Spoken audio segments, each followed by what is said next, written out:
Aloha Foilers. Thank you for tuning in to another episode of Foil the World podcast with your host, Brian Finch. Today's special guest is Daniel Paronetto, aka Foil Rat. That is at Foil Rat on Instagram and the Foil Rat podcast. Daniel has shifted recently from winging to downwind sup and now has become an authority on all things Parawing. Daniel has a great podcast and YouTube channel, has more recently been hyper-focused on Parawinging gear, techniques, and experienced guests. I highly recommend the Rat's content, especially for a nuanced and more detailed conversation on the glorious Parawing that we don't go super deep on in this episode. I approached this episode as a Parawing newbie that has yet to try. Daniel gives such a great overview on existing gear and options out there, and just encourages everyone that foils and has any interest to jump on the Parawing. He's very passionate about it. He's got me even more fired up on the Parawing, and I think you'll really enjoy this super informative episode.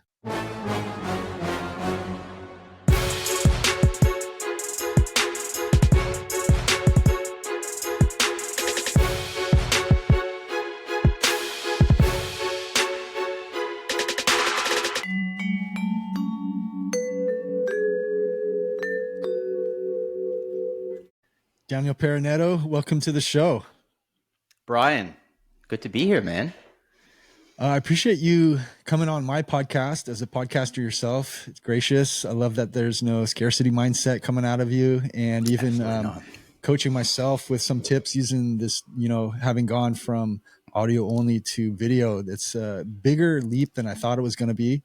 Turns out we're using the same software, so that's a beautiful thing. And you were relating before we started this call that you've been helping out other folks too. Just very gracious with your time and knowledge. So I appreciate that, man. Yeah, I think the more the merrier, man. The more information we get out there, the more the sport will grow and the better it will be for everyone. So happy to help. And anyone else having IT issues, just let me know. That's kind of you, man. You might get a deluge of folks hitting you up, but yeah, that's awesome. I really appreciate it. So in this conversation, you've become quite the Parawing expert by both skill and knowledge.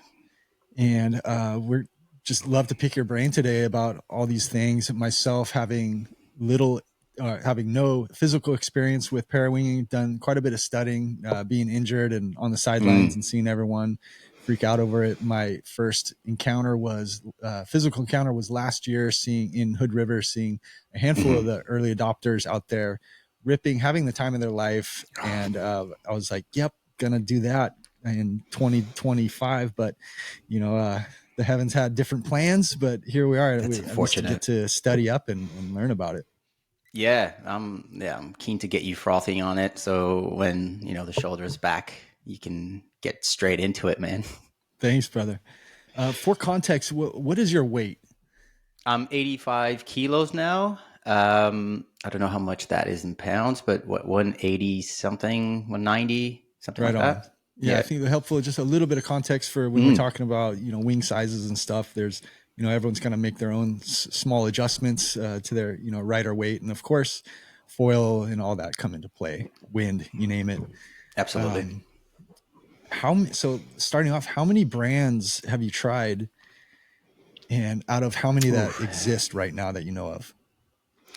Look, I've been trying a lot of stuff, and all the brands that I'm getting in touch with that have a Parawing are super happy to get me one and get me to just try them out, which has been awesome.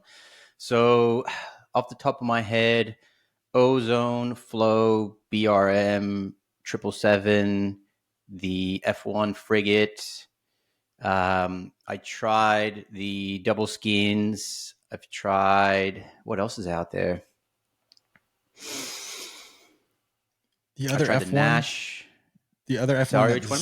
The other F1 wing that they say is not a Parawing. I haven't tried. I need to try it, and to be honest, I think I was a little bit put off when they launched it, but I think they launched it while all the Parawing brands were bringing out their Parawings, And I think everybody thought that they were bringing it out as a Parawing, but they've gone back and like refined the communication. And they said, look, this is not a Parawing. This is something else.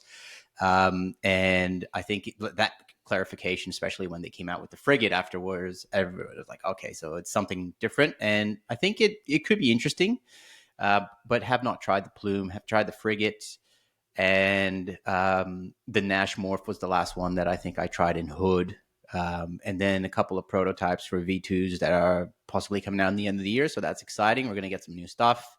Everybody's been kind of on the edge of their seats, just like, when is it coming? And I think the designers now, my impression is that they're getting really just mindful of when they're going to be launching stuff. They're not going to launch stuff just because it's, seasonal or anything like that. I think they want to have a decent improvement on their V1s, or even, whatever's out there in the market now before they launch their new stuff. So I think by the end of the year, we'll have a couple of new V2s. BRM is the only one at the moment with a V2. The plume is, they're labeling it as something else, but they're not saying exactly what it is. Yeah. I'm skeptical. I'm like, it's a Parawing. Like, it's a pair. I think it's weird though, because I think the Parawing concept in my mind is a wing that you can collapse and get rid of. Right. And I think that's the beauty of the Parawing. With that leading inflating edge, you can't really do that. You can invert it and just ride it like, you would hold a kite on the beach kind of thing, but you don't get rid of it, So I think it's a kite. It's a kite, but I haven't seen short lines. Pretty much. But you see some of the boys ripping on it, doing like freaking handle passes, mobs, everything on it already. So when I first saw it, I'm like, "Ooh, that could be a really good freestyle tool," but also a very beginner-friendly tool for people getting into parawinging to experience, something that is a little bit easier to fly if you haven't flown a kite before or anything like that. The parawing can be a little bit challenging, but the plume apparently is a little bit easier. So it could be a beginner or even like something that schools might want to adopt to teach parawinging. I don't know. Right. That could be an option. Within Parawing brands, how many models are there in those brand of Parawings, and how much do they differ? I know they're trying to specialize in, low end yank, getting off the water, upwind, and then what I understand, there's something in between, right? Yeah. So again, like BRM being, the leader, I think in the innovation when it comes to those concepts and being like ahead of the game a little bit, their V2s came with 3 different flavors. So there's one with slightly longer lines with good bottom end for people who are just downwinding. So stowing is not really an issue. You're going to have, 10, 15 miles ahead of you. So taking a little bit longer on the stow with longer lines is not an issue. And obviously good bottom end. So you could go on a small board, small foil, maximize that setup. So that's their downwinder version. And then they have a wave version, which is a little bit more low aspect in its shape. So it wouldn't go upwind, as well. Still goes upwind fine, but you'd lose maybe a couple of degrees, and extremely short lines. And I freaking love that. The Kaha. So the Kaha, it's kind of weird to pronounce it sometimes. It's something that when you stow, number one, like it's such an easy pull on the lines and you get to the canopy and the leading edge super quick. And secondly, the length of the lines are so short that, packing it down, you don't have to do line management and think about where the lines are. They just kind of like fold into themselves pretty easily. And then the other thing that I think they did well was just the size of the bar. I think initially the brands came out with bars around 15 inches long. And when you're stowing that on the belt, sometimes they just poke out and they're all a little bit big, the V1s. So I chopped all my bars on the flows to around 11 inches. So quite a big chunk out. And the Ozones as well, they're like super long bars. So the BRM came out with a very small bar, thinner in diameter as well. So all those things it helps so much with the stowing, because once you pack it down and you have a big bar, it kind of like it makes it hard for you to put that thing in the belt quickly. So that's their wave version. So everything's super small. And then they have a third version, which is for those people just going upwind and coming downwind, or like just sailing, like people just want to mow the lawn. And I know Parawings are not meant for that, but man, there's a lot of people will just ride the Parawing because it's fun to fly and progress from wings to Parawings just for that reason. And that has a little bit longer lines, a little bit more high aspect and shape.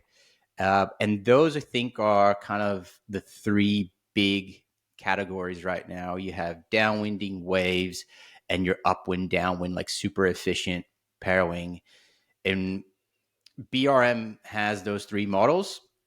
The other brands, you get that like Venn diagram and you kind of position them a little bit skewing towards one or the other, depending on what they're focusing on. But I do feel that eventually they will start doing more purpose-built Parawings to whatever style, fits their brand and what they're going after with the Parawing. Yeah. What is the difference between kiting and parawing in not in as in the sport, but flying and the mechanics of flying Mm. those and the construction? I know very little to none about actual kiting. So kiting, so number one, you have an inflatable edge with a kite and inflatable struts. So it's a structure that keeps its shape. And when you look, coming down from the kite to the lines in the bar you ride horizontally, right? So you kind of like a motorcycle, one hand on each side, and you steer it by pulling on one line and releasing the other side. So then the kite turns, and you have the ability to depower the kite because the external lines are connected to the back and the middle lines are connected to the front. So when you sheet out, the kite basically goes from getting a lot of wind to like releasing that wind, and the wind just going through the aerodynamics of the kite, right? So you have a lot of leeway and a lot of play with the power. The Can you, Parawing's a little bit. Yeah, go ahead. before you move on, can you explain the sheeting out one more time? I didn't quite Yeah, understand so how that works. imagine the external lines being connected to the back of the kite. So here's the back, the Okay, trailing to the edge, rear and of the then kite. the middle lines are connected to the front. So when you sheet out, essentially you're going from, the kite collecting wind to the kite like releasing the surface that is touching the wind, and the wind just goes through it a little bit more. So it releases the power, and you can depower it like 40% of the power. Right. So there's a lot of range when you're able to do that. So you can take a kite out from 15 to 25 knots and be able to still be out there working it, and having a good time. The Parawing works a little bit differently. So number one, it's not a inflatable structure. So it's basically, it flies really like a foil. So the aerodynamics are the same. You have lift being created by a longer edge on the top and a straighter edge on the bottom. So when the airflow goes through that, it creates lift. But the control system is different. So you don't ride, I don't have a bar, but I'll use this pen. So you don't ride with the bar like this. You turn the bar and you ride with the bar facing you and away from you, right? So that's a different kind of control and a different mechanism to think about how you fly it all together. And on top of that, all the lines are connected to the same anchor point. So unlike the kite, you can't sheet out two lines and keep two lines fixed. If you're moving it, it's just, it's all fixed together. So there's not that much depower in that system yet.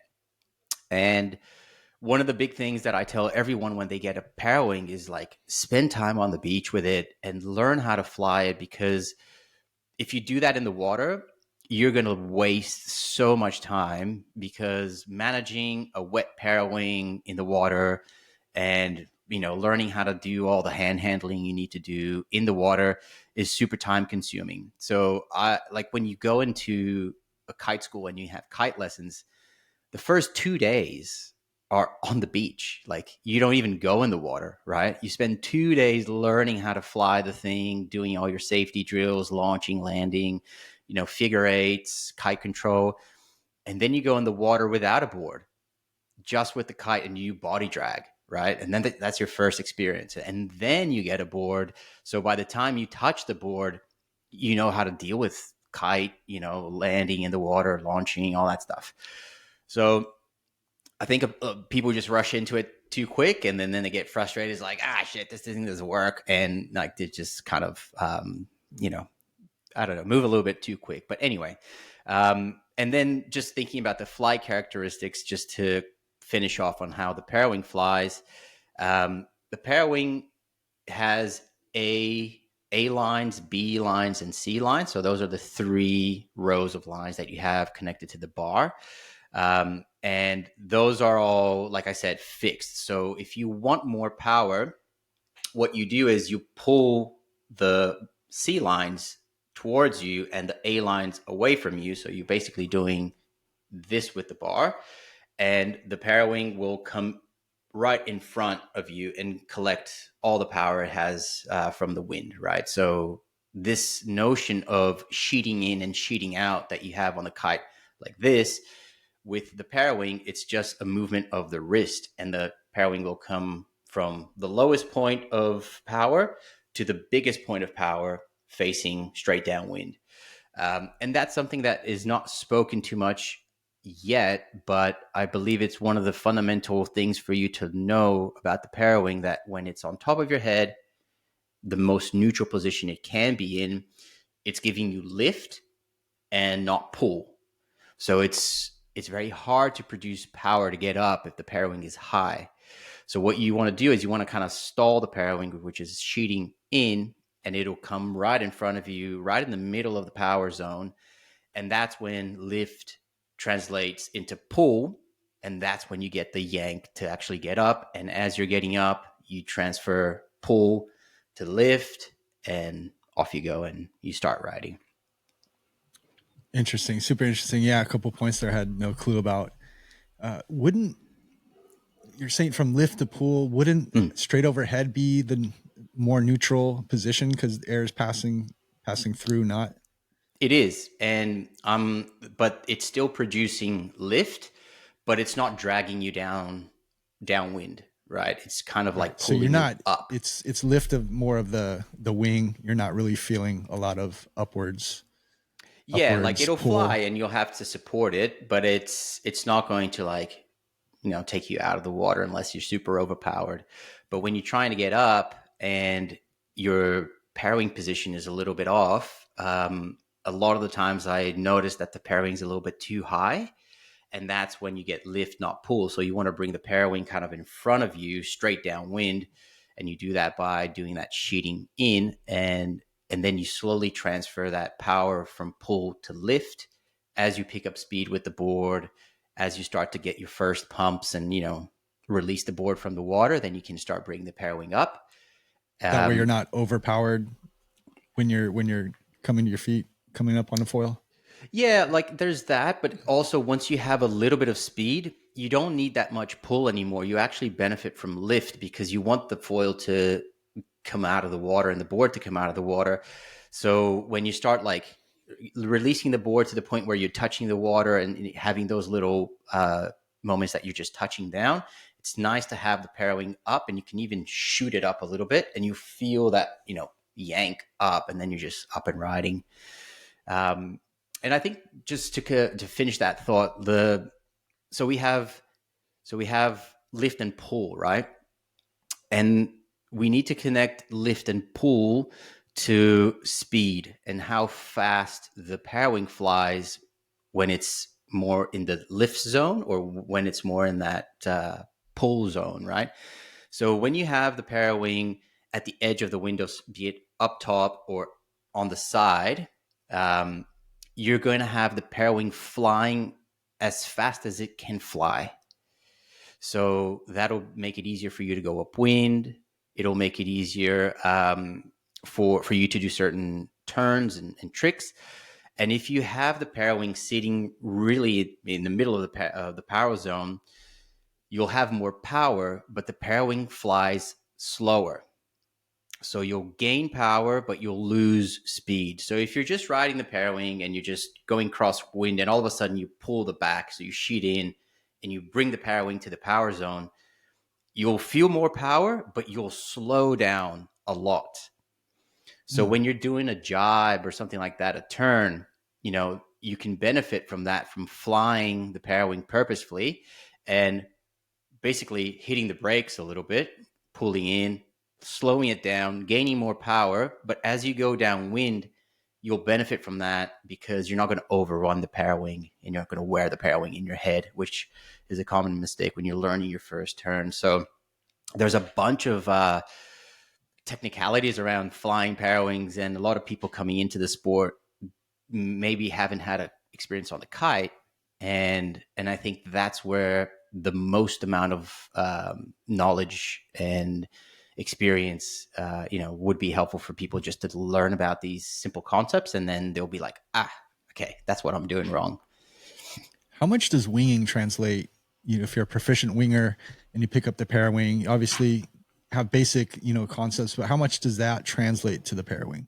Heaps as well. It's just a different part of the learning curve. So I think you can separate the learning curve in just getting on foil, the first lifts, and then once you're up and riding, everything else that comes from that, turning and then flying the Parawing a little bit more. So if you're a winger and you're coming from with that background, your balance on the board, learning how to be on your knees, holding on to something and having that pendulum balance, which is a little bit less on the Parawing because it's a little bit less of a structure, a fixed structure, but how to pop up.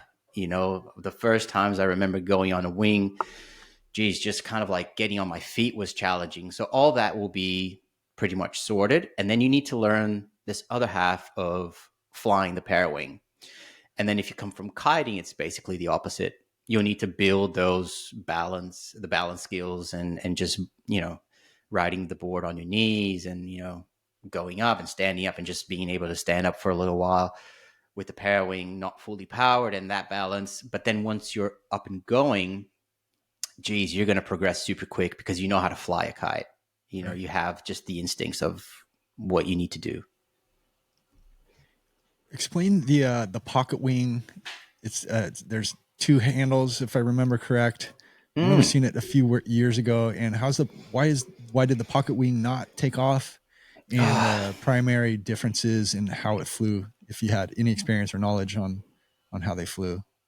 Yeah, look, I haven't flown one, but when I was in Hood, it was awesome because Sam Reynolds, the guy that invented the pocket wing, he was there as well, and I got a chance to see him ride, and he absolutely rips on that thing. He's it looks like a 20-liter board or something, and just I think he's the guy that mastered it. Why didn't it take off? I can't be sure I know the answer for it, but I think just the complexity of having two handles wasn't really helping him. It was something that he was able to do well, but from talking to a few people, it was a kind of like a longer learning curve to understand how that flies. And you can imagine two handles getting balanced on the board. It does add a little bit of effort for you to learn it. And I think the other thing about the pocket wing in its initial days, it wasn't the best in going upwind. So it would be a tool that people can go downwind, sure. But then I think, a lot of people on the paddle were like, well, I just use the paddle for that and that's fine. So it wasn't a massive leap on what it opened up in the sport. And then I think when the first version of a Parawing as we know it today with a single bar came out, I think it looked very accessible. People who kited were like, man, that's a little kite. I kind of knew what to do with it before even touching it. And then when I flew it for 2 minutes, oh, okay, this is what it does. Cool. So I think that just made it very accessible for everyone to get started and make the sport grow a lot quicker. But I do feel like we all need to pay our respects to Sam as the first person that came up with a concept that is really a Parawing. Because I don't think that the industry would be where it is today without having that reference and people saying, oh, okay, let's tweak that, take it to, another direction. And that's the direction that actually got traction. Right. Interesting, man. Can you go over the rule of thumbs for parawinging in the context of wind speed? Like, from what I'm understanding, I don't know how widely adopted this idea is, but under 15 knots, 15 to 25, 30 knots, and then 30 plus knots. I've heard some comments of people is like, under 15 knots, I'm just going to paddle or do something else. I'm not going to bother with the parawing. And I'm not exactly sure that's because they don't want to upsize their board from having, being quote unquote spoiled on being able to parawing with smaller gear, or, I know there's still a lot of factors and preferences involved there, but what's your take on those parameters? Yeah, look, it's the parawinging in light wind sucks. I'll be very honest with you. It's very hard to keep the parawing flying. Number one, as soon as like if you're flying the parawing on land in 15 knots, you'll feel like you have heaps of power.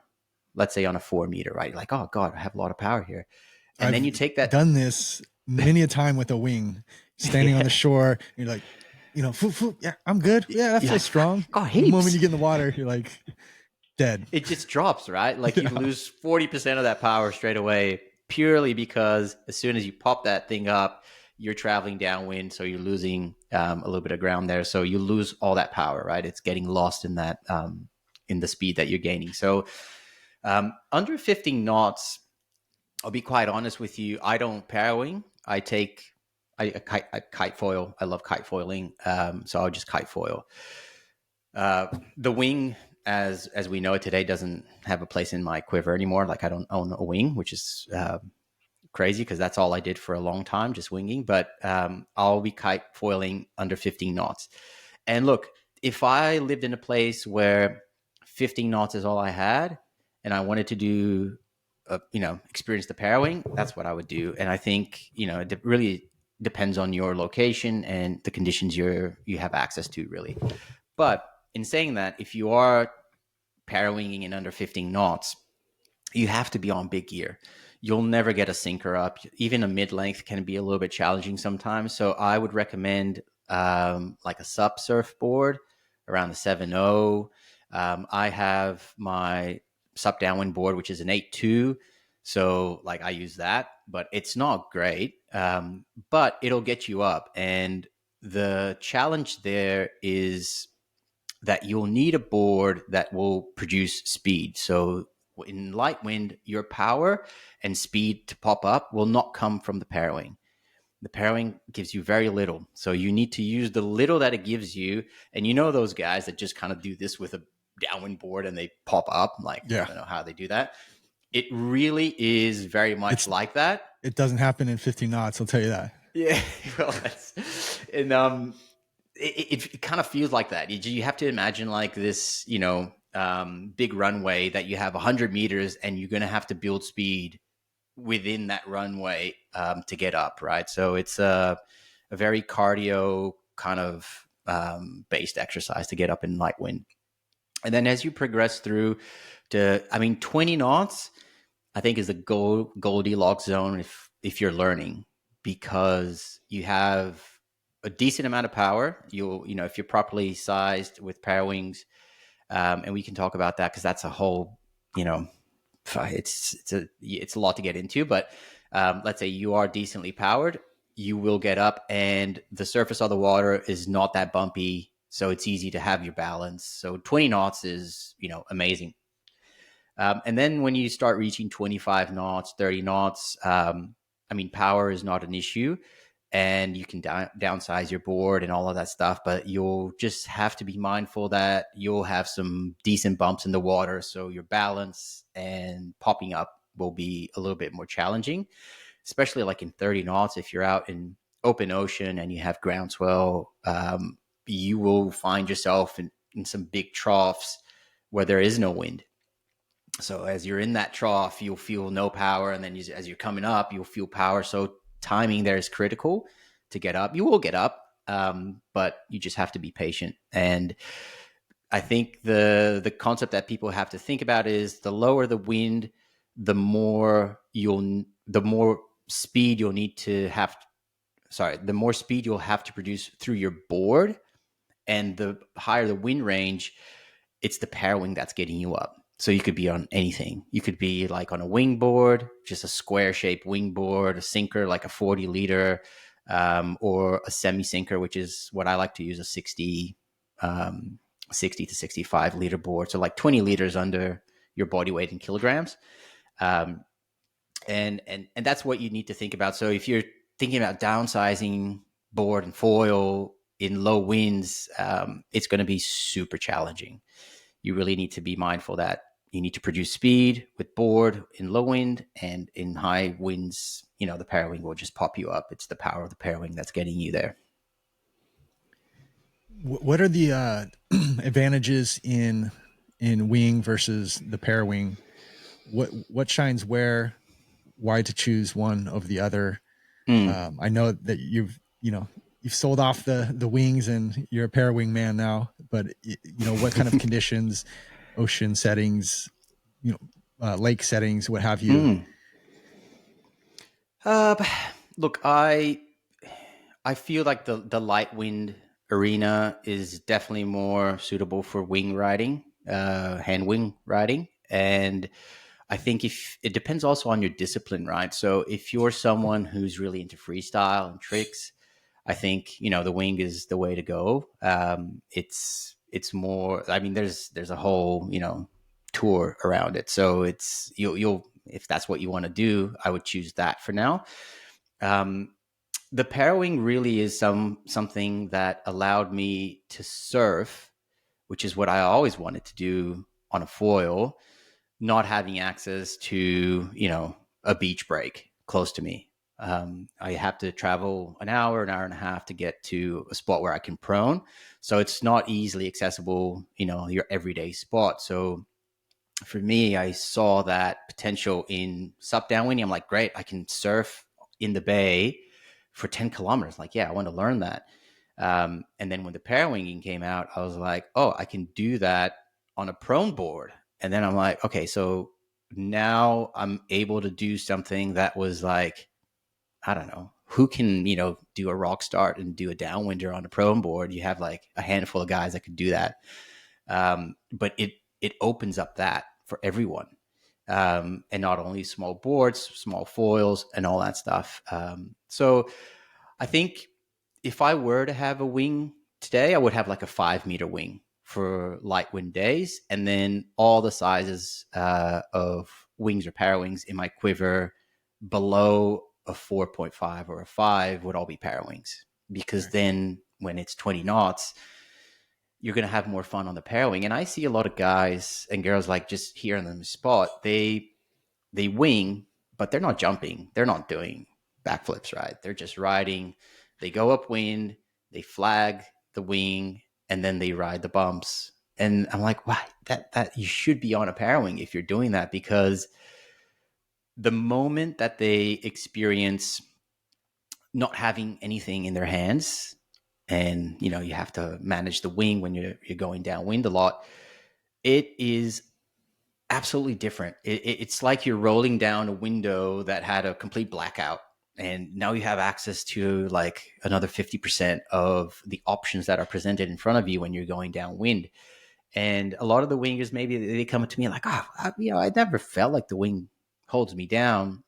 But then I ask, well, how many times have you ridden without it? And they haven't proned or anything. So you don't know until you know. And then when you experience it, you're like, oh my God. It's, you are a prone foiler, right? Like from like you're that's the biggest discipline you do. There's nothing more pure than prone foiling, in my opinion. And that's what I've always tried to emulate and get to, is that prone foiling setup and just that's what I want. And the wing kind of took me there initially when it came out. I'm like, okay, I can surf better than a kite without managing the kite and without that constant pull. And I was able to experience it with that. Moved into sup downwinding, which gave me that as well. But then big board, kind of bigger foil, and the paddle in the hand is not a huge thing. But then when the Parawing came out, I'm like, oh my god, small board, small foil, nothing in my hand. That's proning. Yeah. And it's something that I never really was able to master completely. Like if I go out proning today, I'll catch like 3-4 waves and I'll be happy with that. Like I'm not like a gun that just does like 4 for 1s and all that stuff. I'd love to, but I didn't get to that level. And Parawinging allows me to do that and experience that with less of a less effort, really.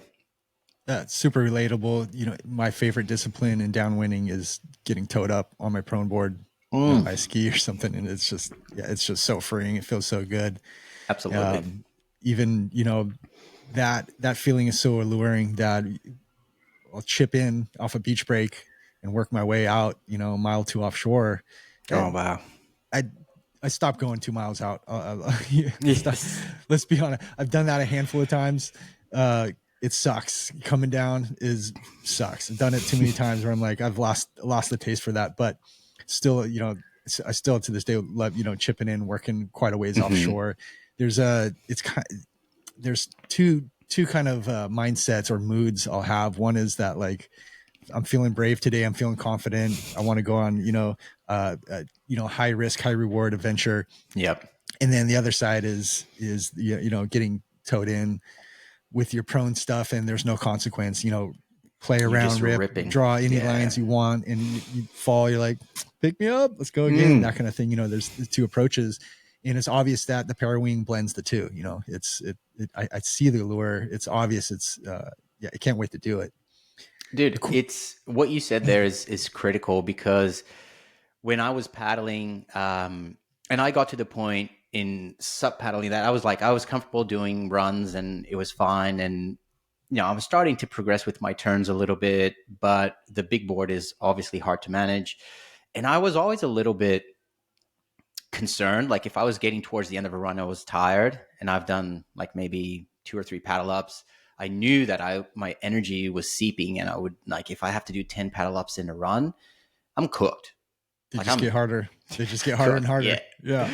So the ability to enjoy that run and push turns was a little bit limited for me.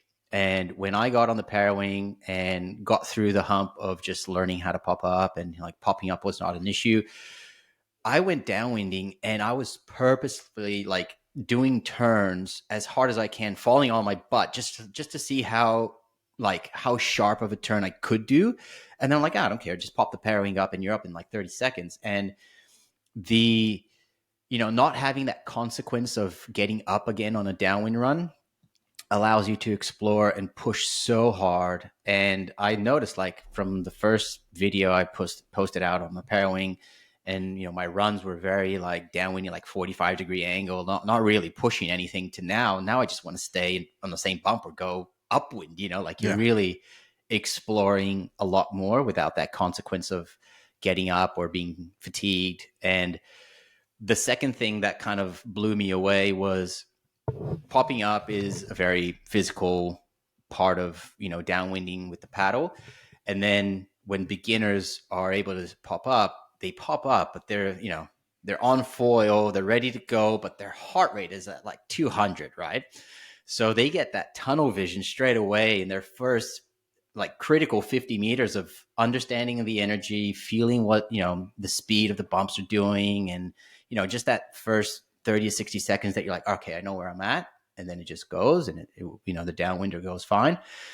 You get up on the Parawing, you're at a 50, 50 to 60 heart rate, like you're nothing. It's fine. So you get onto the critical point of downwinding, which is when you're doing everything just with the energy in the water at a much better mind state altogether. Like you're calm, you're like your field of view, it opens up. You don't have that tunnel vision that you're just looking 10 meters ahead of you.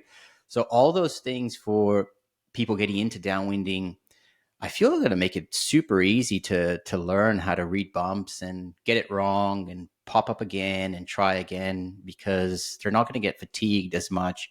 And when they're actually doing it, they'll be in a much calmer state than you are when you're paddling up and getting that board up with the paddle. What do you think the best tool is to learn downwinding? I asked because I learned the sup. It sounds braggy, but fairly easy because I already knew how to downwind. I didn't know how to paddle up a sup. And I went to Hood River. I tried a few times in meager conditions and jacks, and I was like, this is stupid. Like even Eric Antonsen was struggling to get up, and he's an absolute beast on the sup. And watching him like struggle and get up, and I was like, this is dumb. I'm wasting my time. And my heart rate's through the roof. And I put that thing on ice, and I'm like, I know what to do. I'm just going to Hood River and, you know, show up there. It's nuking winds. Doesn't take much to get up. Horrible technique, and can still, you know, pop up and go. And it's just such a forgiving situation, you know. But for someone that doesn't understand how to read bumps, or doesn't have a lot of experience doing it, what do you think the best tool is? Maybe I'm stepping on your answer here, but for me is I always recommend people doing shore runners. If you have if you have access to it, do a shore runner, or even just go out in quite junky conditions, mixed up sloppy conditions, and just, you know, catch whatever you can, get on foil and start connecting little bumps. Pump into the wind a bit, see how far you can go, what your legs can handle, help you dial your equipment, understand, get your timing. Yeah. The classic mistakes are always like get up and just pump until, you know, you pass out.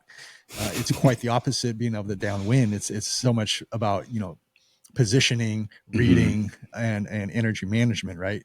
But in your estimation, having all this experience, what do you think the best tool or discipline, maybe can't say discipline, but yeah, the best tool and setup is to learn how to downwind?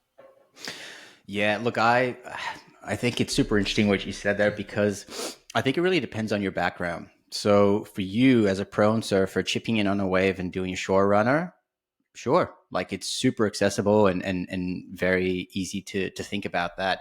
For someone who's never surfed before, don't bother. I wouldn't try doing that. So I would just have a look at your riding background first. And okay, so you come from a surfing background. I think that's great. You can go on a little wave and just try to go as far downwind as you can on your own steam.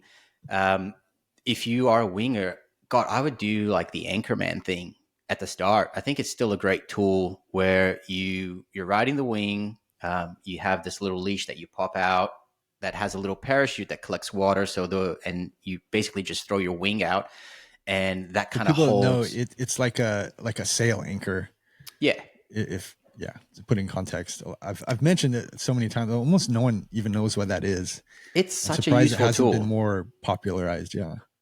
And I think the guys from Cloud9, I think, came up with it, and not quite sure. I might be mistaken there, but I know they were very early on to that concept. And I think it's great if you have a winging background to try that.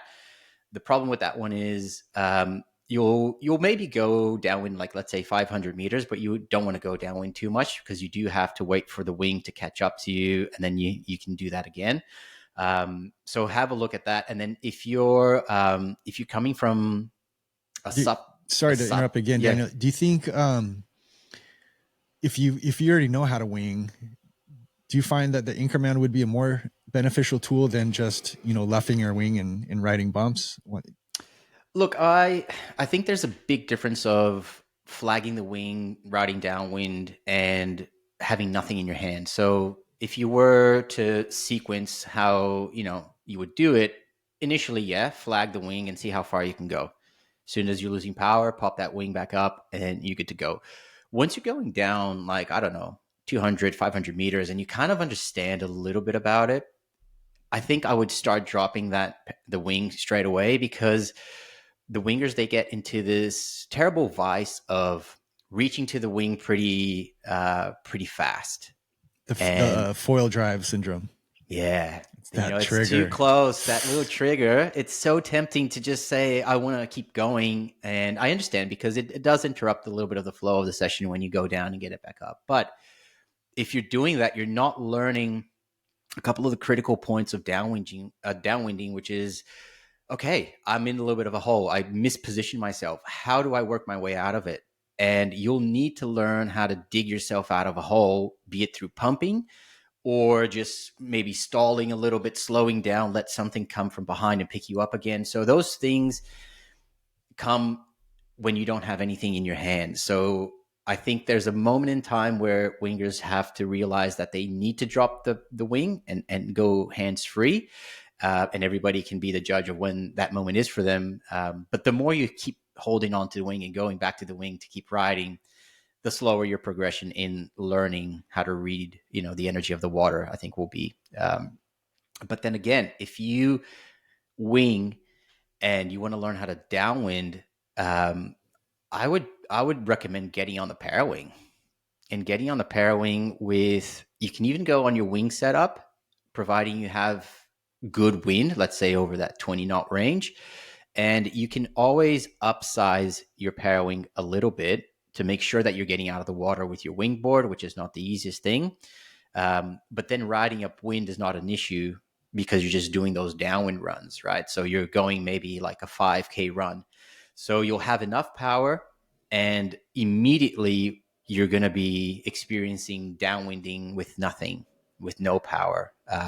And with the Parawing, when people are learning how to read bumps on the Parawing, it's kind of like flagging the wing. You can just run your hands through the A lines and just hold the Parawing like that, like one hand on the leading edge, one hand on the bar, and just ride like that. And when you feel you're losing power, you can release the Parawing and hopefully redeploy it with no tangles, and off you go, right?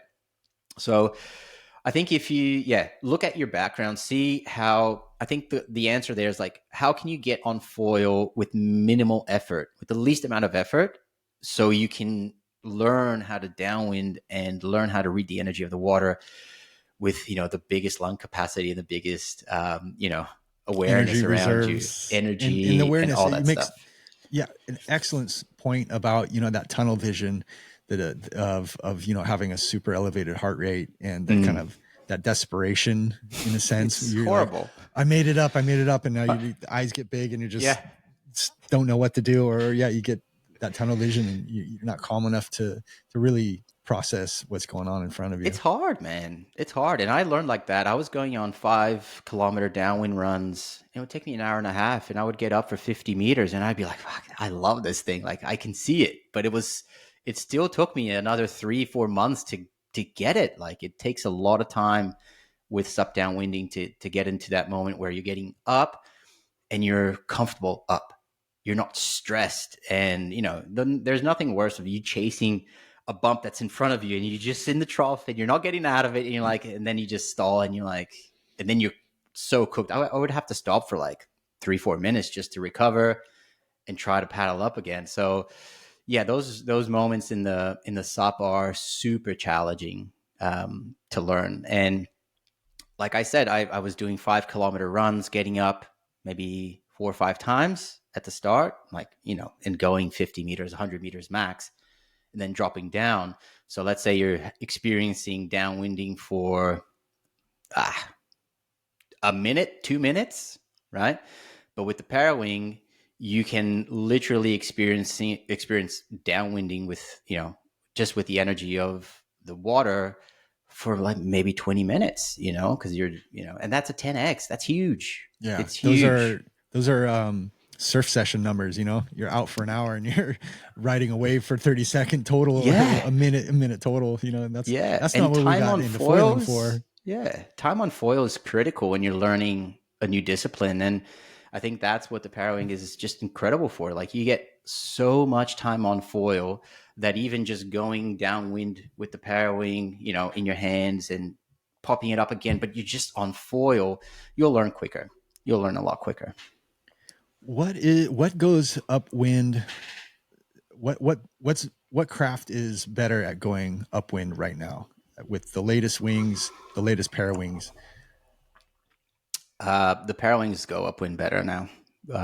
It got to like the V1s were pretty tough in general, I think. And when I say it's not all V1s like were hard. I think flow.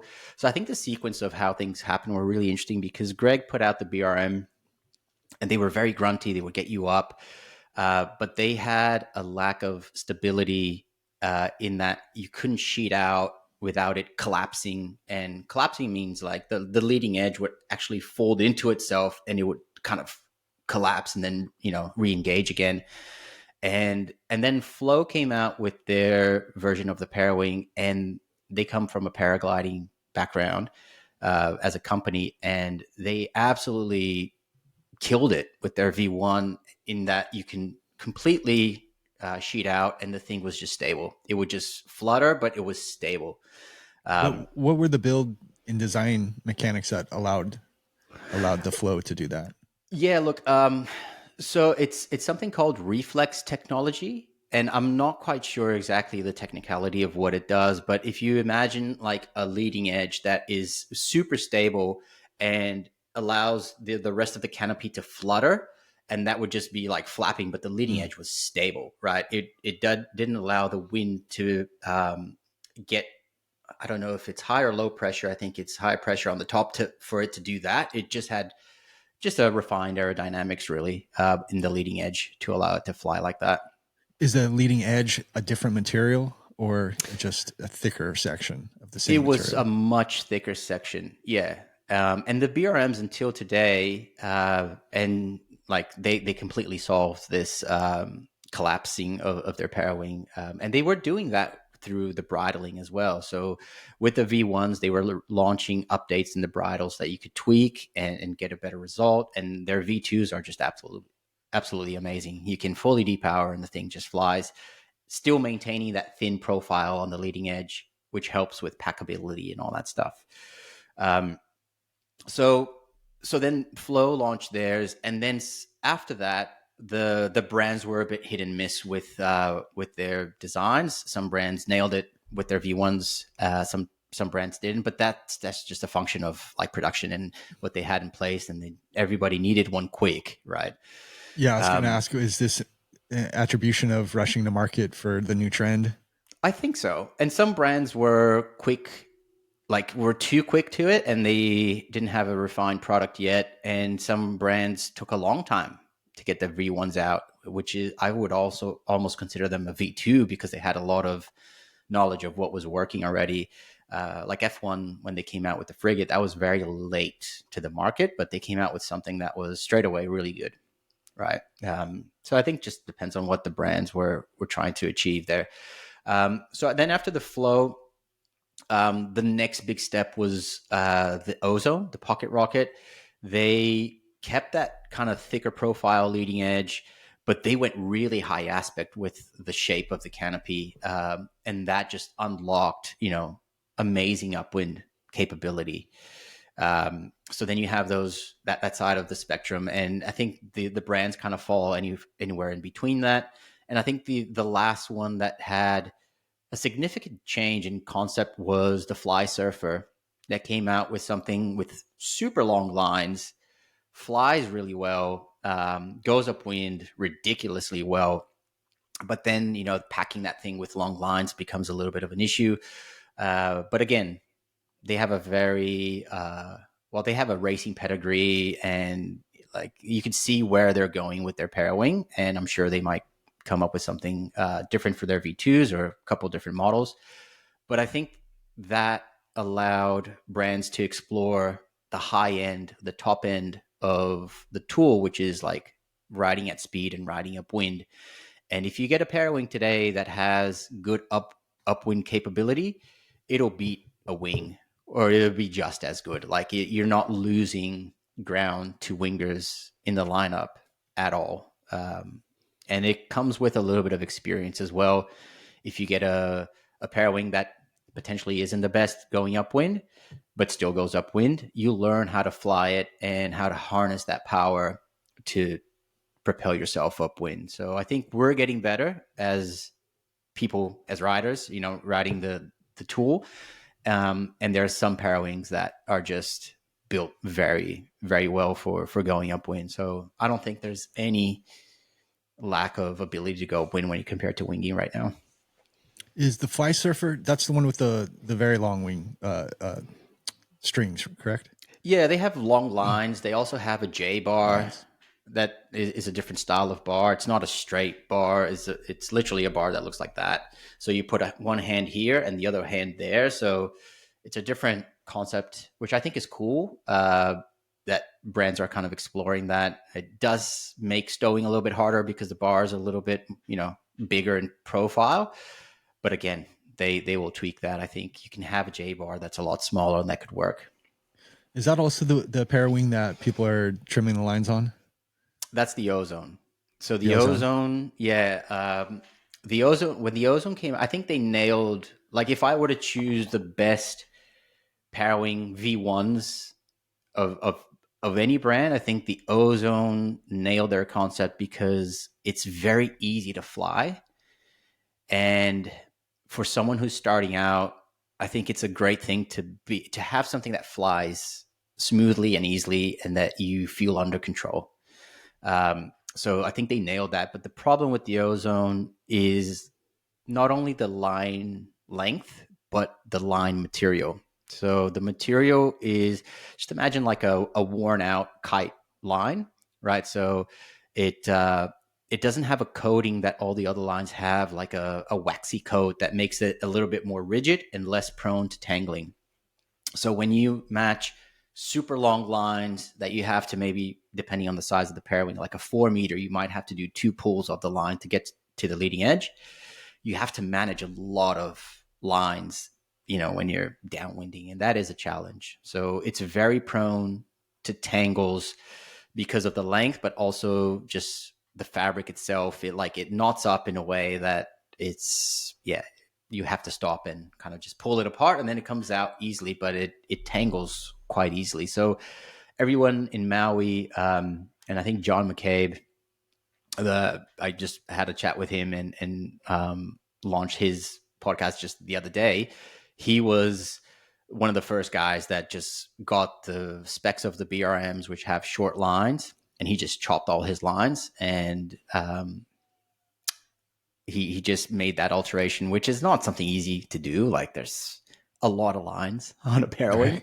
Right. Right. And obviously I think he's getting some, a little subsidy in his gear. Like, if I buy something and I'm paying for it, I'm like, I don't know if I want to be cutting my lines.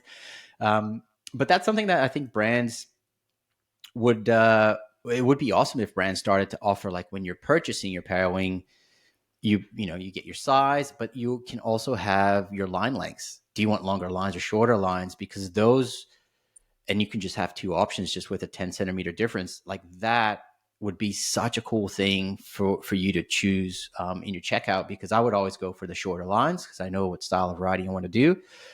But if I'm someone who gets the Parawing, goes upwind for like 5 kilometers to do a downwind run, and some people just still take the paddle, then you want longer lines. That'll give you better angles upwind, and stuff like that. So it's like every sport, you have your the stuff that you're kind of you have to compensate for, and you can't have everything, but it would be cool to have that option. When you're Parawing, you purchase it, it arrives at your doorstep. The lines are affixed already. How are the lines affixed to the bar? I imagine that's where you would trim and reattach to the bar and Yeah, look, that mechanism. Is there a way to ship it where it's in place, but you pull it a little bit, trim it off, and you set your length?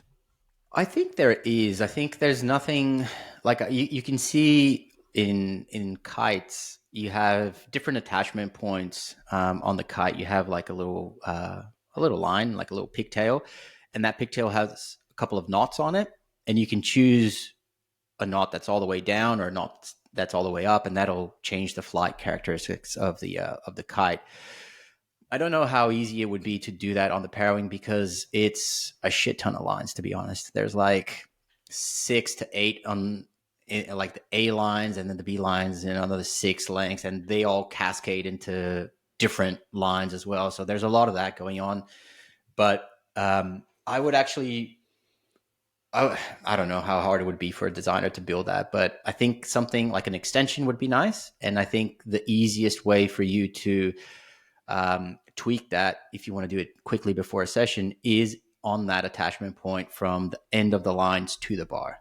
Literally, just there's a little loop, maybe putting a little pigtail and just looping all the lines, 10 centimeters out. Maybe a little, you roll it up and clamp or something. I don't know. I don't know. I think it's literally just like a little extension. If you want that longer line feel. So I don't know. It's something that I think brands could offer, and if it works, I think it'll open up just having the ability to tweak it a little bit. If you're going downwind and you only have one parawing, you can go from short lines to long lines. That'll give you a little bit more power because it's flying a little bit further away from you. You can work it a little bit more and generate more power with it. So it would potentially help you with the low wind range that these Parawings have today. They are quite limiting when it comes to wind range. And I think going back to your question about winging or parawinging, I think that's where it kind of really loses to a wing, is in the wind range. Plus or 5 knots on the parawing, like you're super lit. And, on a wing, geez, they have Pretty negligible. It is like you could just release that power. I've been on a 4 or 5, a 5 meter and over 30 knots, and it's not great, but you can do it. Speaking of, you touched a little bit about this earlier, but aspect ratios, higher aspect versus a lower aspect. What are the feels? What are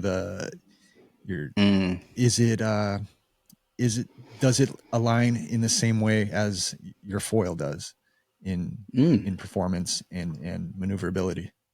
Yeah, it kind of does actually. Like if you think about a low aspect foil, it will be very agile.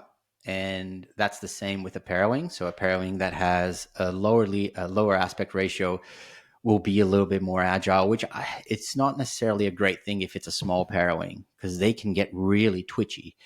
And a smaller aspect ratio will produce more low end power. So the power you need to get out of the water. But then once you're on foil, it also means that it doesn't matter how much you're edging against it, you're not going to have it fly towards the edge of the wind window, which is where you need to position the parawing to go upwind.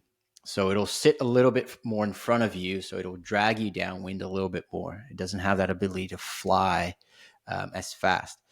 And the higher aspect parawings, they will also be a little bit, they'll be faster, so you'll go upwind better. They'll have a little bit less bottom end, but they are also a little bit harder to stow, which is something that's just really like parawing related, right? We never had this need to fold a piece of cloth in our hands while we're riding. So the low aspect shape is a little bit easier to collect because you have less of a leading edge to actually concertina into your hand and manage while you're doing your pack down. So for people who are riding waves, for example, even though you want some good upwind ability to go back to the point and catch a wave, you're more focused on riding the wave in the critical spot. So you want to be able to pack down quick. And that's where a low end, a parawing with low aspect ratio would be beneficial, short lines, all that stuff. And if you're someone who's doing upwind for a couple of Ks and you want to go downwind and just do like, we call it, it's not a shore run, but it's like close to shore downwinds, a kilometer, 500 meters, just in a little area, then you can go both ways. People sometimes say, I want a parawing that will go upwind well.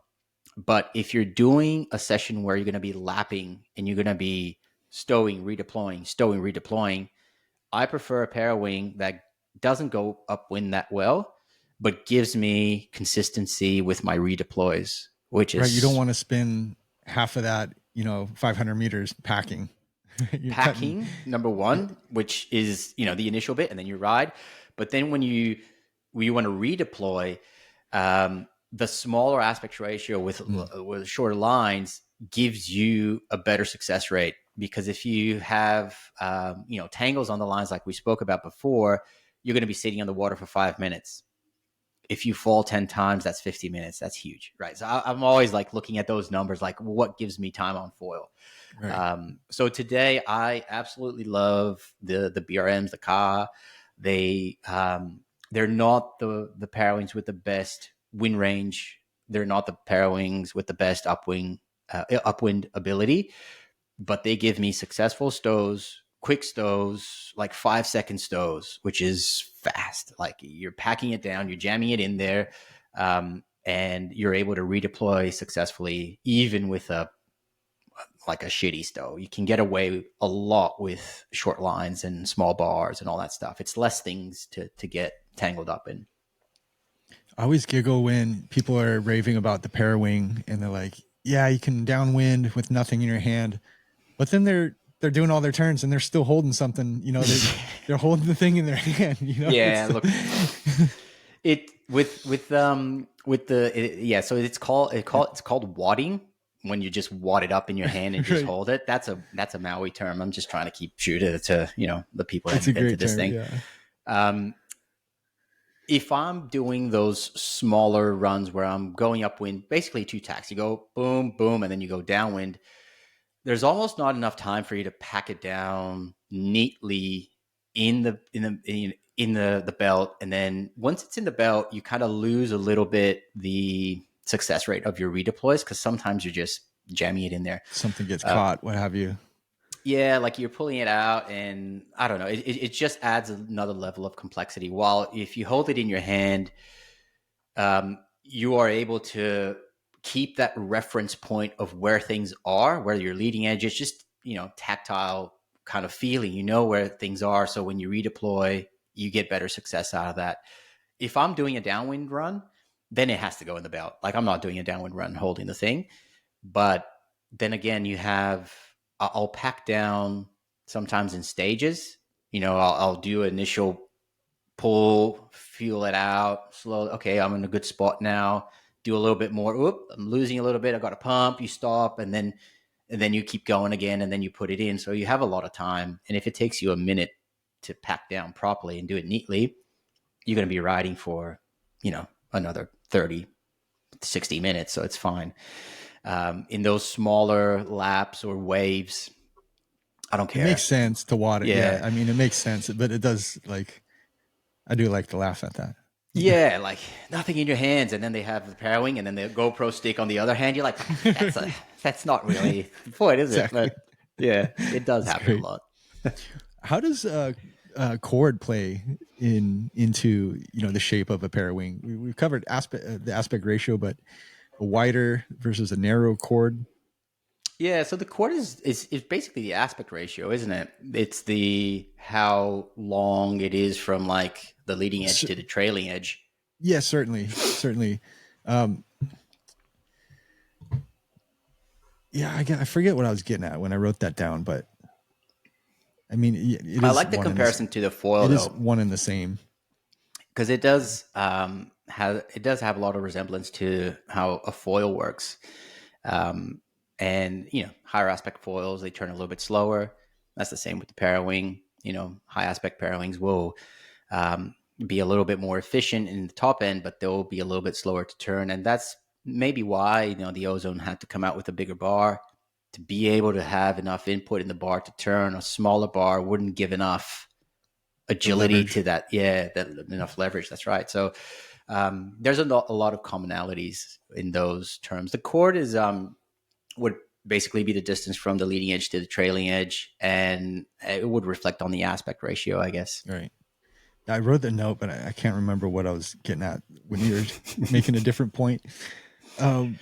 Where do you think the biggest gains are to be made in the Parawing? Is it material sciences? Is it something we haven't thought of yet in material? I spoke. I had a good chat with the founder of Omen Foils, Greg Falk. Brilliant, and dude. he loves material science. Like he was involved with the Alula project, so he knows a lot about where Parawing materials could go. Can you explain Alula for reference here? I don't remember much about Alula. Yeah, look, I'm not going to make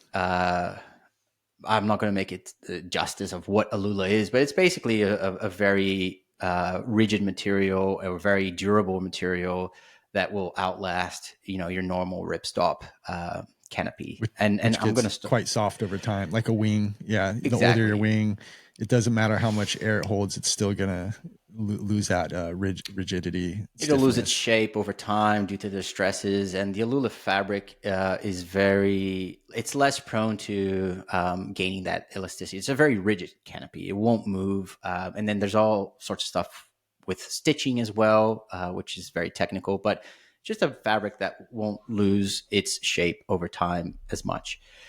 And he was saying that unfortunately with the Parawing, there's not much space to grow in what materials we're using compared to what we're using now, because we need a fabric that can collapse, that can actually, once it's not in flight, it has to pack down pretty small.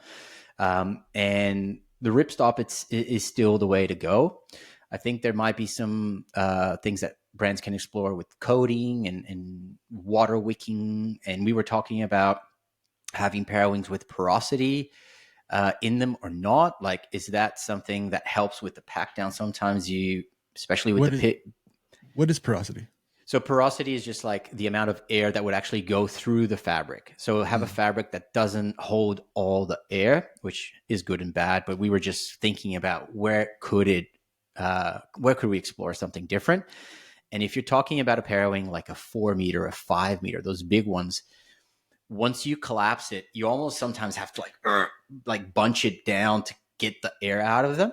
And having a little bit of porosity might help with getting rid of that big ball of air and water that you have sometimes.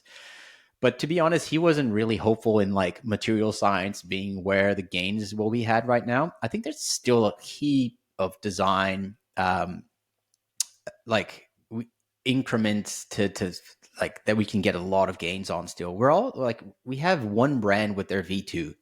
Right. Like it's so early. And I think compared to winging, where the first wings were back in the day, compared to what the wings are now, like it's night and day. Like the first wings were just absolutely horrible, like compared to what we have now. But the Parawings, I think they were created with so much knowledge in paragliding materials, paragliding R&D with their flight dynamics, everything that we know about kites and how kites work, everything we know about winging. So they came out and they're pretty good. Like I think there will be obviously evolution, but it's not going to be as much as winging. Like they're at a really good place now that they do everything they need you to do, and they're pretty high performing for a V1. So we just have to be mindful. We're still at a super early age.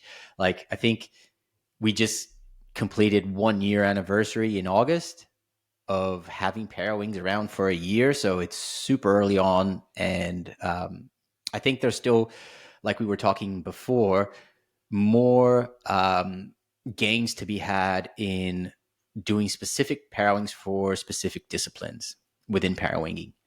And I think we haven't explored that yet much, because Parawinging is a niche within a niche sport that is foiling, right? So it's like the niche of the niche. So there's not that much market for a brand to come out with all these models. And I love it because BRM and Greg, they don't give a shit. They're like, I know what's happening in the future. We're just going to do it because that's how they roll. And they are always ahead of the game. And, he launched his double skin now, which is completely different thing to fly and completely different ways to use a Parawing. And I'm like, oh, okay. So like, again, setting the stage of what Parawings can do. Double skin would be a layer, and then an air layer, and then another layer of material, so that there's air That's interacting right. between the two. Yeah. So then Are when we there think, are there kites? Do kites do that? yeah, so you have ram air So it's not a kites. new Yeah. okay. Oh, that's So what ram air means. yeah, exactly. So those race kites that people like, they're super long, super high aspect, and they're just like with this poo stance, just like Yeah, just I've had those racing. guys. I was in La Ventana, and I'm leaning as hard as I can. Oh, I'm on a small impossible to keep foil, up. and these this groove racers practicing came flying by me at 5 times the speed and Yeah. just blew my mind. I had never seen them live, never realized how fast these They guys go. it's the F1 of kiting. Like they're so efficient. Hauling Yeah. fucking ass. Yeah. Incredible. And their masts are like over a meter long, and they're just Right. like, it's crazy. So the technology is there, and like Fly Surfer builds them. Ozone does ram air kites. So like they know how to do those. So the next iteration is, yeah, like there will be racing Parawings that, people are racing them already. But the double skin is really good for people that are doing those long hauls upwind. You could definitely get like 5 degrees more going upwind, and if you're doing that for quite a while to then do your downwind run, and packing down is not that much of an issue because you have 10Ks to go because you're going upwind that much. That might be a great option. That might be a really good option. They are, the one thing about them still that is a little bit tricky is that you have to upsize the size of your Parawing compared to a single skin. So if you're on, let's say it's 25 knots and you're on a 3 meter, you have to maybe go to a 3.8 or a 4 in the double skin That to seems have the same. counterintuitive. It's, I wasn't expecting that, and but now thinking about it, it makes sense because they're so geared to that high end power, that top end power in the way they're built, that they do lack a little bit of that grunt to get up. It's always So always a sacrifice. there's always a sacrifice, and I think beginners will have a little bit more of a hard time with them just because you need to pilot them pretty well. You need to really be on the top of your game with the bar sensitivity. And in the beginning, when you're getting gusts and stuff like that, you kind of lean on the bar a little bit. And the double skin is a little bit less forgiving. If you sheet in, it will literally stall, and like you'll lose your power. Like it likes to be ridden on the front line. So just all sheeted out, really top end, focused. And you just, as soon as you get a gust and you're positioned well, you just go upwind more. Like it's that efficient, that much more efficient. So I don't know. I think as a first Parawing, maybe not the best option unless you have kiting experience or even ram air kiting experience. Then fine, you know how to fly it. It's all about minimizing the difficulties and things you have to learn at the same time in the beginning. So yeah, I think the single skin will just get you out of the water pretty easily. So Daniel, harness or don't harness?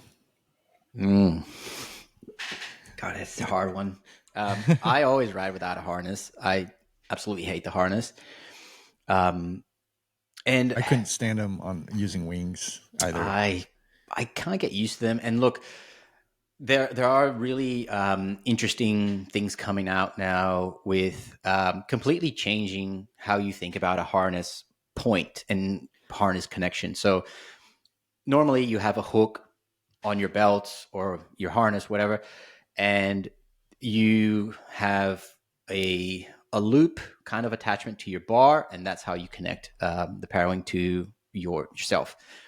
But now people are coming up with solutions where you have a line coming from your belt and that hooks onto the bar. So it's opposite. It's something that you connect to the bar. So it doesn't have that kite feel where you're just like hooking in. You're actually holding the Parawing and you're connecting something like a hook onto it, which could work. It's a single point connection to the bar. But what it does is it eliminates the need of anything else connected to the bar, which makes stowing better, all those things better. So I think, look, harness in the early days, even though it's prone to tangling and you will get your lines caught on the hooks and stuff like that, it did help me a little bit with my balance on the board, learning those skills of just learning how much the Parawing is giving me to create that balance. In overpowered situations, it can be beneficial as well to get up. But then once you're up and riding, I think it might be sometimes even a little bit harder at the start to be hooked in, because it's just going to drag you downwind if you don't have the proper like body position and you're not really thinking about all those things. I would say, look, if you're starting out, get one and try it, because it's really such a personal thing. It's a personal preference thing. I don't think there's a right or wrong. There's a lot of the best riders out there. They're riding with harness hooks and connection points, and they're killing it. And other people don't, and they're doing the same. Obviously, it's very physical. It's more physical than riding a normal hand wing, just because the ability to let go of the power is a little bit more constricted. You can't just get rid of the power. It really feels like it's on or off at the start with the Parawing. And as you build your skills and as you learn how to fly it and position it, properly in the wind window and all that stuff, you learn how to ride it and how to depower it as much as you can. But if you're struggling with balance, if you're struggling with just holding it and not giving bar input while you're holding it, because that's the trick, right? You need to keep in mind that you're not holding on to just like a boom or something that you can lean on. This is your control point that will change how your Parawing is flying. So I think if you have kiting background, you might like that sensation of being hooked in. It's very instinctual for you to hook in. But I have a kiting background, and like I love riding unhooked because it's just minimizing gear. I want to get to that prone setup, right? That's right. Always what I have in my head. So the least amount of things that I can carry with me, the better. And fewer distractions as well, right? Fewer distractions, fewer tangles. I do get arm pump, if it's really blowing out there and I'm on the top end of the limit of what the Parawing can hold. I feel it and I get fatigued, but again, you get used to it. Who doesn't like a good pump, Come on, man. We're foilers. Like it's so efficient. We can get a little bit of a body pump. It seems like the harness would be beneficial upwind for those doing the big upwind send. Yeah, downwind. Those longer legs, I think absolutely. Be hooked in. You're not going to get tired doing the boring part of the run, which is going upwind. And that's the other thing. Like I did longer upwind runs at the start because I thought that that's where it's at. I want to go up 5Ks, but going up 5Ks, man, it takes such a long time. It's so boring. You're not really doing anything. You're just trying to be efficient. What I prefer doing today is finding a little spot in the bay where the bumps are really good, and I just do like a 500 meter kind of lap, and I just I call that the rinse and repeat. It's one of the only things I like about winging downwind, which I'm not a huge fan of, but when you find that section, you're like, oh, let's go hit that 3, 4, 5 more times and then wrap up the run. Yeah. And it's funny because we have all these preconceived ideas in our heads, like going out in the bay, we would be sup downwinding and we would like purposely go to the point where it's good. And then you would ride it for a little bit and you're like, oh, okay, you have to keep going. You're not going to come back. And with the Parawing, like we would ride up to that spot and then come back. Like, what are we doing? Let's just ride the best spot and just stay there. And that's when, you get really good at your stowing because you're doing that 20 times in a session. So you learn those movements and those movements become, second nature. You get that muscle memory and you work the muscles that you need to learn how to Parawing. If you're just Parawinging going downwind, like your stowing technique will take a long time to build because you're doing that once in the sand, so it depends on what you want to do, how much you want to be a Parawing guy or girl, or if you just want to use it to I see people, and in Hood, it was such an eye opener to see guys like Ken Adgate, like Johnny Heineken, those guys. I don't know if you ever seen those guys ride live. They're really good. He's hard to take your eyes off. They're just it's crazy. He's a master. He just has he draws such unique lines. He's always hauling ass. He's just a joy to watch. It's easy to notice. Like you're like you see everyone in the water, and then there's this one guy, and you're like, what the hell? Like he's riding, those Mike Slab foils, and they all have, the boards that Ken's building, and they all have, tweaked Parawings where they cut the lines. Everything's like, it's tweaked out, right? And they're riding in a way that I really love because they're doing the downwind send, so they're riding the bumps, but they're very technical in their tacks. They're doing things that are, for me, who, like, I have that kiting background. I look at it and I'm like, fuck, that's amazing. Like looping the Parawing, being efficient, flying it really well.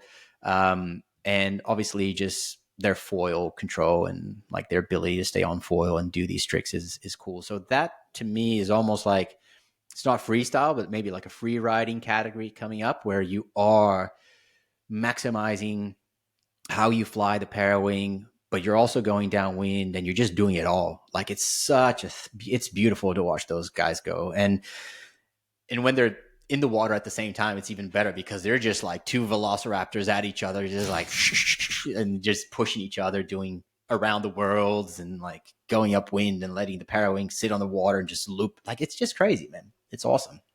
That's so cool. Is there anything I'm leaving out? Any obvious questions that folks like me that don't know much about the Parawing that you would like to point out?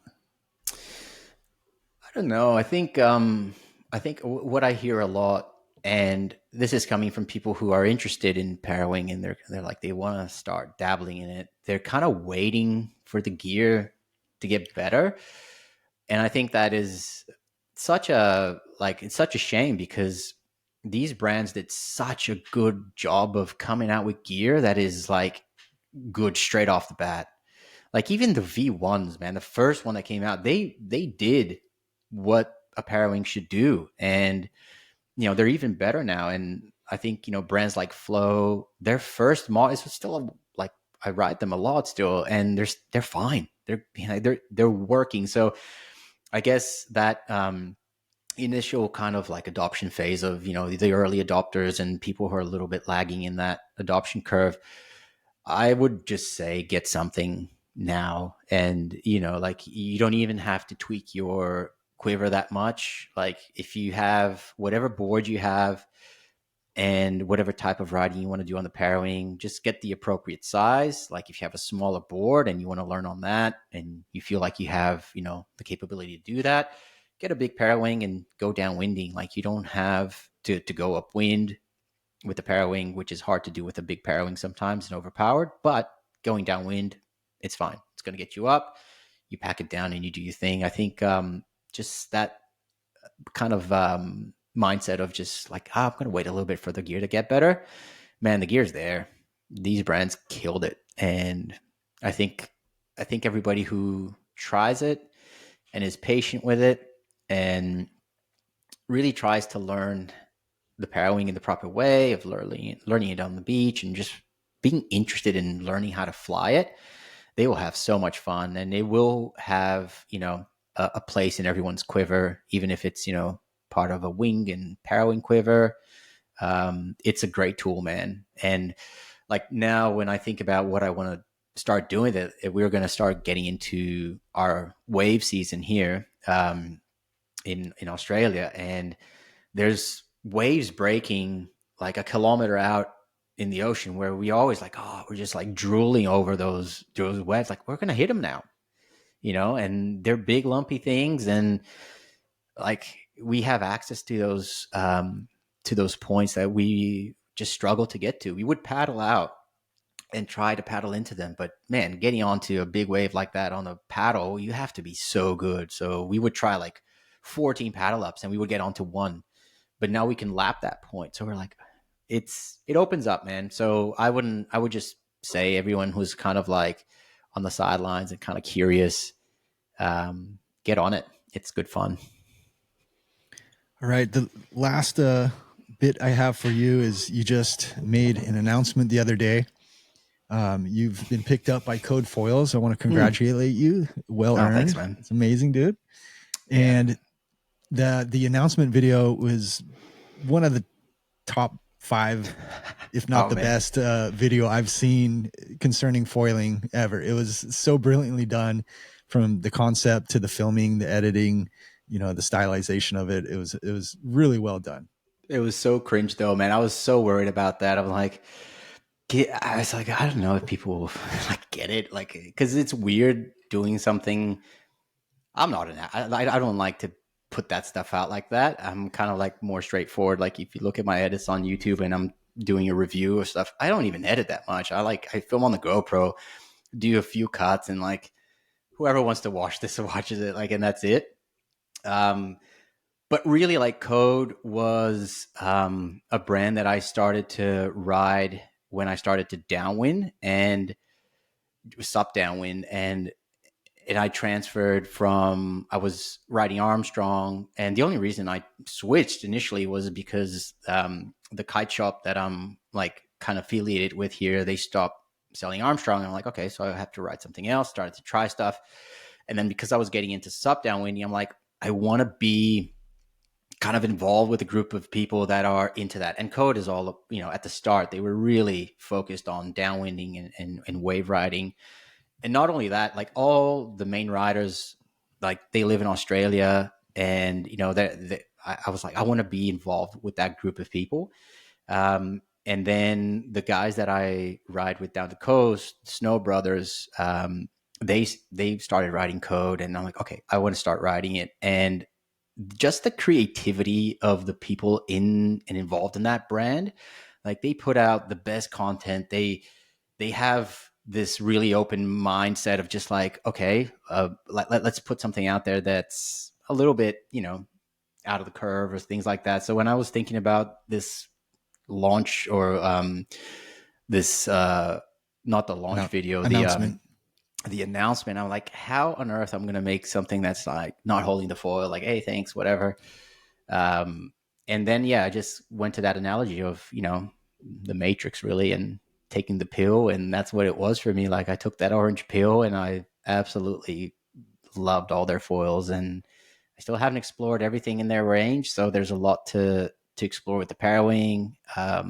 Their surf foil that came out now is pretty good. That's what I've been riding, the A10X, and it's awesome for parawinging. So I was thrilled with it, and I was so worried about that thing when it came out. I was normally the videos that I put out, I have a sense check with my partner. Like I show it to her, and she's like, "Yeah, that's all right." And sometimes I was like, take this out," and I didn't. So, and I put that out because it just was a little bit late, and she's like, "You didn't sense check?" And she watched it. She's like, "Oh no, it's good." I'm like, "Okay, it's fine."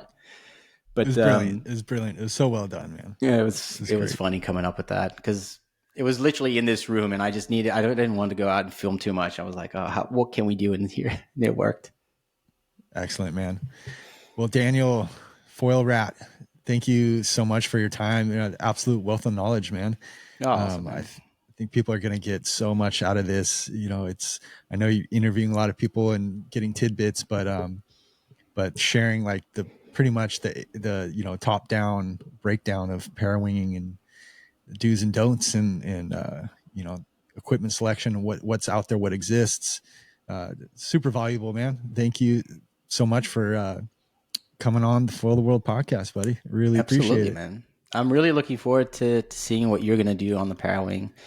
And when you're able to get in the water and really push it, I know you're going to be frothing. I spoke to Mike Pettigo the other day, and he's all over it. And early on, I spoke with Eric early on, and Eric was a little bit hesitant. And then I'm like, oh man. And to be honest, like shout out to him because he was the guy that kind of inspired me to start my podcast. Because when I was going through my sup downwinding journey, I just binged everything that he had online, and he was just pivotal to my learning. So I'm like, I want to do the same for parawinging. And it was, for me, it's very selfish as well because I learn a lot and I have an excuse to reach out to the best riders out there. But it's good to be kind of at the like a new sport that is just in its development phase. I've never gone through that. Like all the sports that I've been involved with were already there and people were doing it. So now it's like starting something that I saw the potential. I just loved it, man. The first time I saw that thing, I knew I had to buy one, and it was literally love at first sight. And as soon as I started Parawinging, I didn't touch anything else. Like wings were gone, everything was gone. So it's coming from a place that like I hope people get into it, because the people that do, like, I think there will be something in there for them. Yeah, I don't think there's any stopping the Parawing. I don't think so. That there's a place, even if it's not your full-time thing, there will be days that it's the best thing you'll be on is the Parawing, and it's good to have one in your quiver for those days. It's always about the right tool for the job. Yeah, certainly. Do it all. All right, brother. Thank you so much, man. Cheers, Brian. It's nice to meet you too. Yeah, likewise, dude. Likewise. Hopefully we do it again in the future. Yeah, when you get riding, we'll come on the Lab Rat podcast, and we'll see how that experience went.